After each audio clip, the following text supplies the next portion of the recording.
Hello, thank you for joining me this evening. My name is Karen Taylor and I am the Collections and Exhibitions Curator at Towner Eastbourne. I've chosen to speak to you from our gallery, surrounded by works from Towner and other public collections and private lenders. I will present a selection of works that form part of the 1971 Lucy Wertheim bequest to Towner. But before I launch into that, I'd like to share a brief introduction to the Towner collection.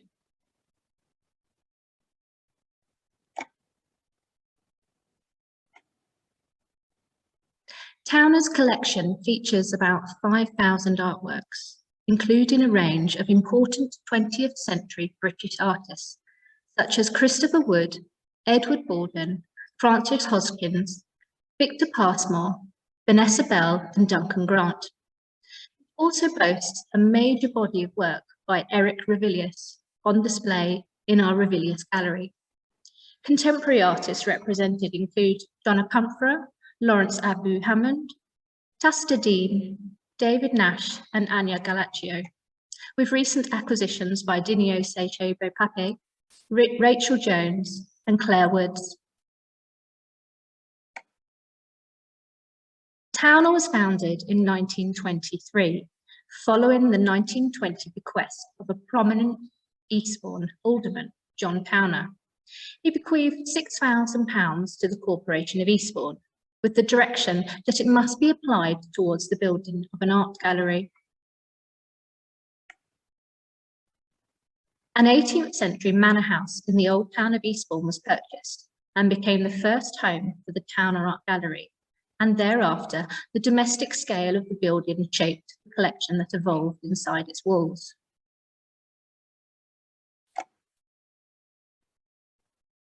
The works acquired needed to fit through its doorways, be stored in the attic rooms, and be supported by the old wooden floors.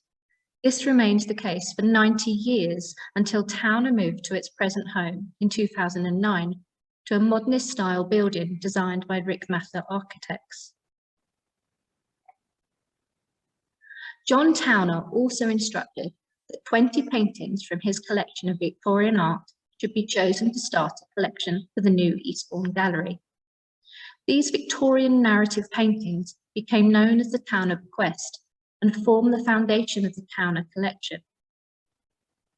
Arthur Reeve Folkes was appointed as the first curator, and he began to collect pictures of Sussex so that visitors might appreciate the beauty of the county.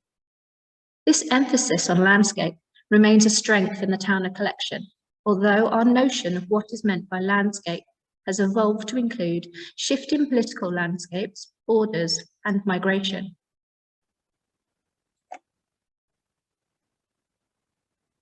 Following Reeve Folkes' retirement, the artist John Lake was employed, and he moved into the flat in the gallery. Lake expanded the collecting policy to include works made by Sussex artists, regardless of the theme. This opened out the collection to feature works that were inspired by an artist's connection to Sussex, such as Duncan Grant, Vanessa Bell, Edward Stott, and Tirzah Garwood. The late 1950s marked a turning point for Towner in both reputation and its collection. In 1958, the abstract painter William Geer became the curator. He decided to collect abstract art. It was Geer's determination to collect work by his contemporaries that led to the Observer newspaper citing Towner as one of the most go-ahead municipal galleries in the country. Geer was awarded significant funding through which he purchased works by artists including Sandra Blow, Alan Davey, and Roger Hilton. After Geer, David Gaylor was appointed Towner curator in 1964, and it was during his tenure that the collector and gallerist Lucy Wertheim, who I'm focusing on this evening, became involved with the gallery, and following several exhibitions of her collection at Towner, she decided to bequeath a significant number of works to the Towner collection. The 1971 Wertheim bequest featured key mid-20th century artists from Lucy Wertheim's collection, such as Francis Hodgkins, Helmut, Christopher Wood, Phelan Gibb, and Alfred Wallace, amongst many others. The choice of the selection was left to David Gaylor and was finalised after her death. Gaylor chose a selection from her vast collection that he felt depicted the full range of her interest in modern art and to illustrate her far-sighted patronage. Lucy Wertheim passionately believed that young British artists should have the same opportunities to exhibit as their European counterparts. It was this resolve that led her to establish the Wartime Gallery in London's Burlington Gardens in October 1930. First and foremost, she was a patron and collector, dedicated to the support of struggling artists, a devotion that would span 5 decades and resulted in her gifting over 500 works to regional, national, and international collections. She opened a total of 8 galleries, from her first in 1930 to her last, Venture 8, in Brighton in 1963. Born in 1883 in Manchester to a family of cotton merchants, Lucy lived in the north of England with her husband, Paul Wertheim, who was a Dutch consul, and their 3 children. She was in a privileged position to pursue her interest in modern art. However, as a female with no formal art training, forging a path into the male-dominated 1930s art scene was challenging. She relied upon her emotional response to the artist's work, and her own instinctive taste was reflected in the bold, vibrant, naive style that characterized the work of so many of the artists she represented. Artists Frances Hodgkins and Christopher Wood provided the impetus for her to set up her own gallery, Hodgkins having suggested the idea, and Wood eagerly agreeing to paint works for the first exhibition. Embedded in the interwar art scene, Lucy Wertheim surrounded herself with artists and became an early patron to Henry Moore and Christopher Wood. She sought out young talent to represent, such as Barbara Hepworth and Victor Passmore, who both became members of her 20s group, an emerging exhibiting collective for artists in their 20s. Returning to Wertheim's association with Towner, in 1965, Lucy Wertheim asked the people of Eastbourne to vote for which Christopher Wood painting they would like to acquire for the Towner collection. Since opening her gallery in 1930, she had acquired at least 42 wood paintings. Some were sold, some remained in her collection, and some were gifted. This invitation to vote was a strategy that Wertheim had adopted on many occasions to encourage the public to engage with the modern art in the Wertheim collection, so that the artists she represented could be appreciated during their lifetime. Offered the people of Eastbourne the choice between Wood's Marseille Harbour or his portrait of the composer Constant Lambert. The latter was chosen and became the first Christopher Wood painting to join the Towner collection. This painting, known as Purple Crocus, is not in the Towner collection and its location is unknown. However, it is an important work as Lucy credited this small oil as life-altering. In her 1939 memoir, Adventure in Art, it was the first of many works that she would acquire by Christopher Wood and represents her first encounter with the artist. This painting was the catalyst for her lifelong dedication to his work, and therefore part of the reason the Towner collection was given 10 Christopher Wood paintings. Lucy Wertheim and Christopher Wood only knew each other for about a year before he ended his life. During this time, they entered into an arrangement. Lucy would send him funds to paint, unencumbered by money worries, and the resulting paintings would be hers to sell in the opening exhibition of the Wartime Gallery. The financial arrangement between Lucy and Wood did not end well, as after his death in August 1930, his mother, Claire Wood, laid claim to all the paintings he had made during this period. Then followed a difficult ownership dispute between the two women. The paintings that Lucy had invested in and Wood had intended for her opening never materialised. Sarah Newley was part of the 1971 Wertheim bequest to Towner. It's unclear when she acquired this piece, but we know it was first displayed as part of her collection in 1953.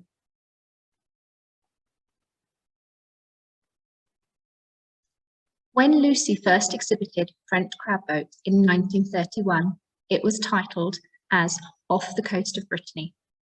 This painting was amongst 30 that she acquired and exhibited for the Wertheim Gallery in her 1931 Christopher Wood exhibition.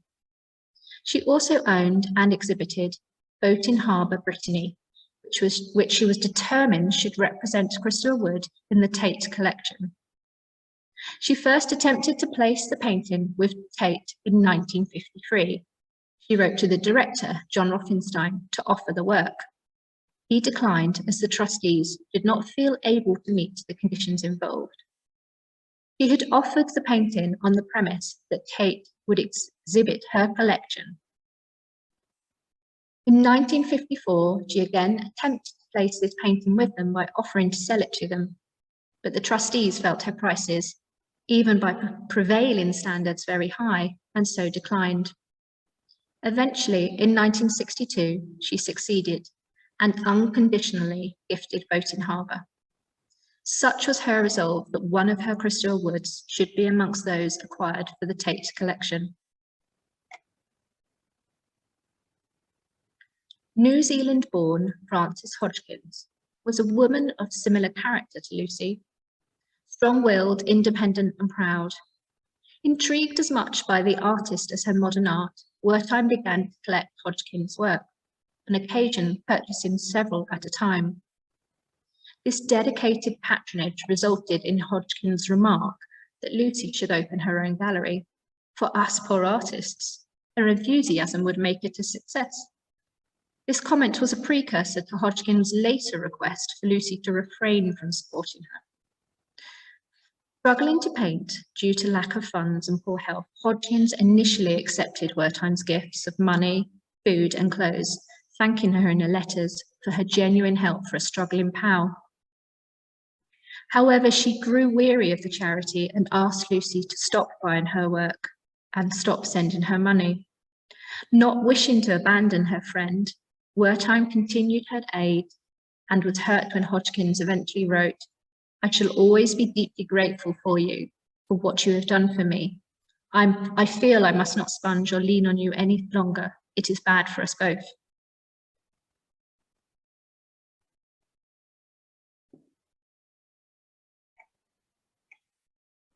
In preparation for the gallery's opening, Hodgkins sent Lucy 6 new canvases to sell on commission.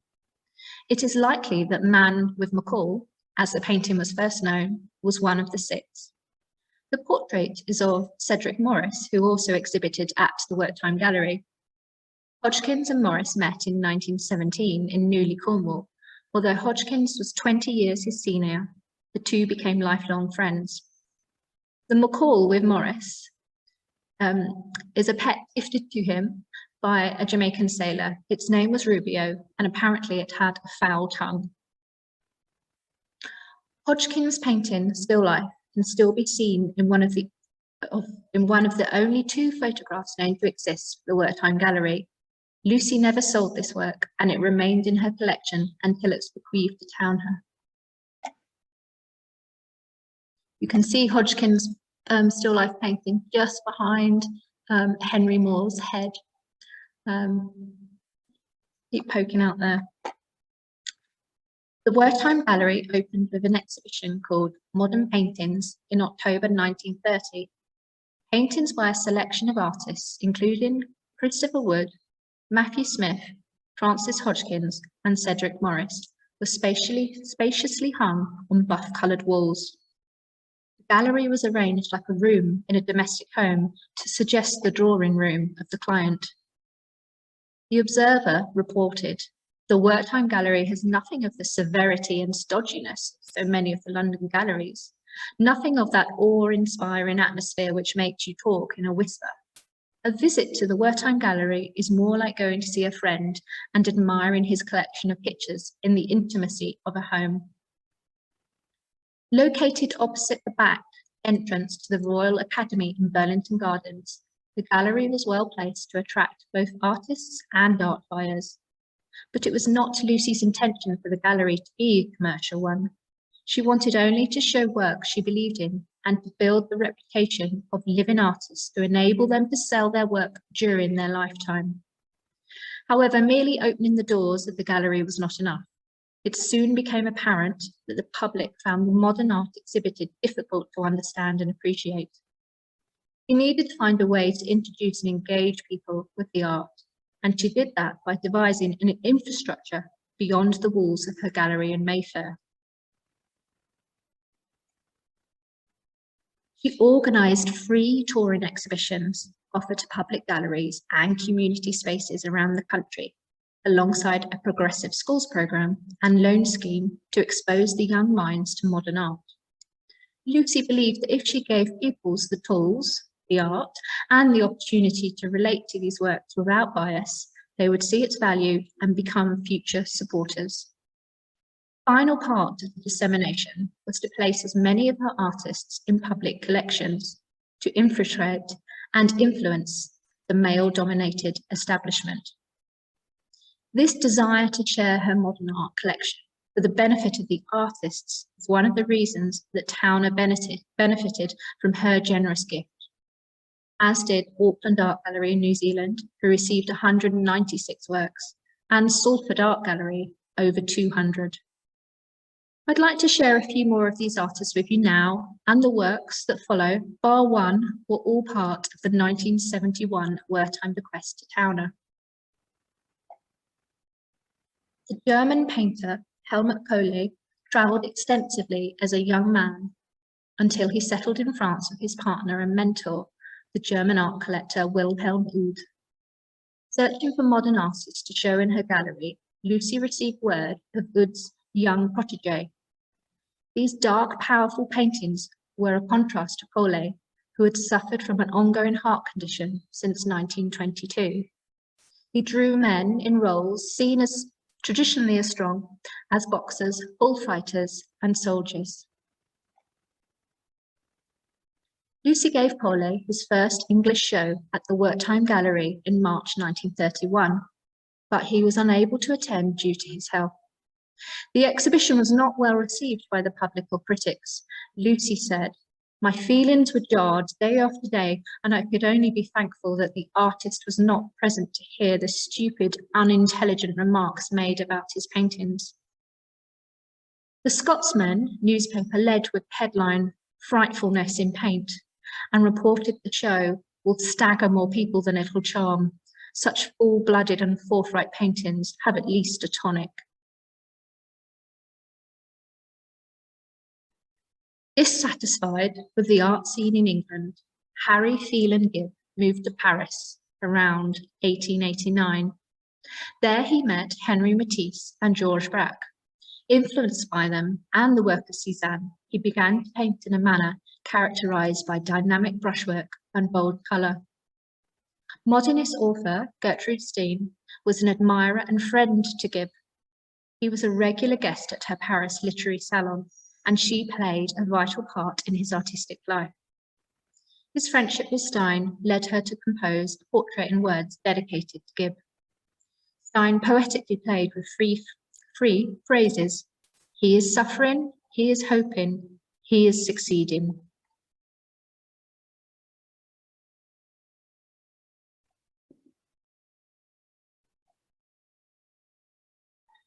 As Gertrude Stein noted, Gibb was always falling on bad times. But when he was invited to exhibit at the New York Armory Show in 1913, success had arrived. His paintings, Landscape, and Three Figures were shown alongside works by Picasso, Brancusi, Matisse, and Duchamp. The European modernists caused a sensation, with the critics and the public appalled by these shocking avant-garde works. The exhibition was later deemed as marking the dawn of modernism in America.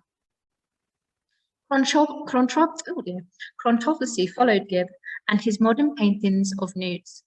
In 1912, an exhibition at the Carfax Gallery in London closed after 10 days due to the abuse it created.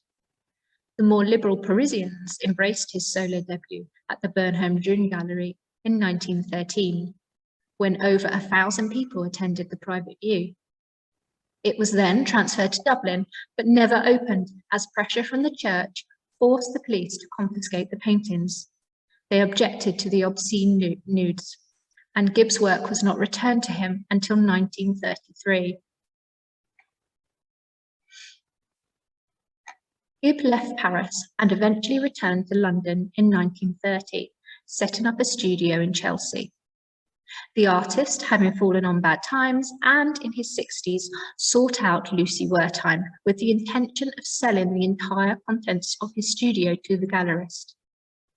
In her memoir, she recounts their first meeting and declares that his finest works will be shown once again alongside that of Cézanne and Picasso. In 1931 and 1939, he had a solo exhibition at the Wartime Gallery, and Lucy included his work in most of her group shows of modern paintings.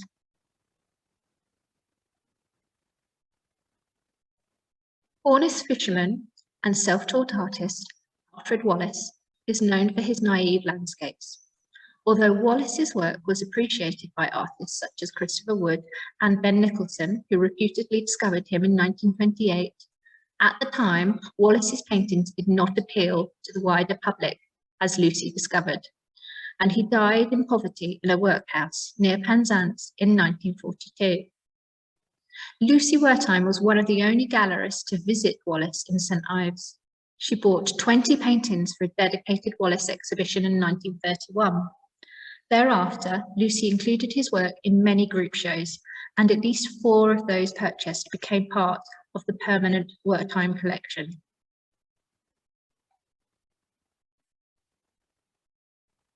Henry Stockley was a bus driver whose crude but striking paintings appealed to Lucy Wertheim. He believed them to be similar in quality to those of Alfred Wallace. Stockley, like Wallace, painted on whatever material came to hand, old pieces of lino or pillow slips, and made his own paints. Infused by Lucy's belief in his talent, he appointed the Wartime Gallery as his sole agent. Aware of the potential allure in repurposing of a workman to artist, she gave bus driver Stockley his first solo show in 1932 and included him in numerous group shows, notably Naive Paintings by Christopher Wood and bus driver Stockley in 1934. Modern Primitives in 1935, and 10 English Painters in 1936, alongside Cedric Morris, Matthew Smith, Walter Sickert, and Francis Hodgkins. This was the success that she had promised him and led to his paintings and others from the Wertheim collection by Alfred Wallace, Louis Vivant, the post office clerk, and David Burton, the pavement artist, being featured in the mass observation exhibition Unprofessional Painters in 1938.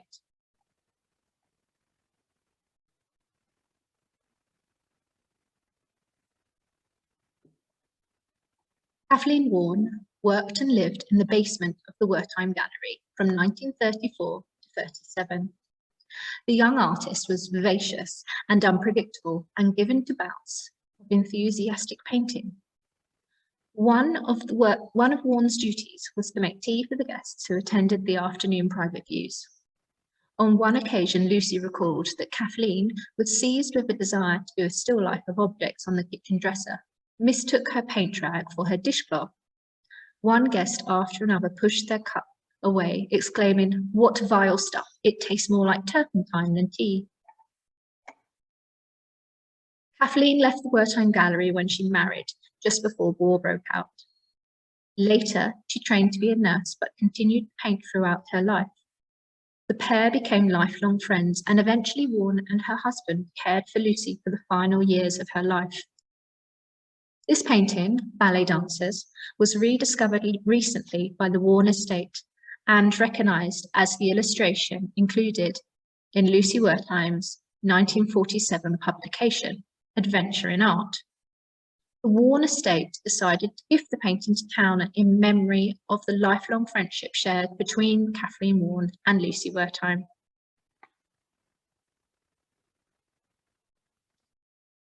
Wertheim met the untrained artist Kenneth Hall in 1934 when he showed her his portfolio.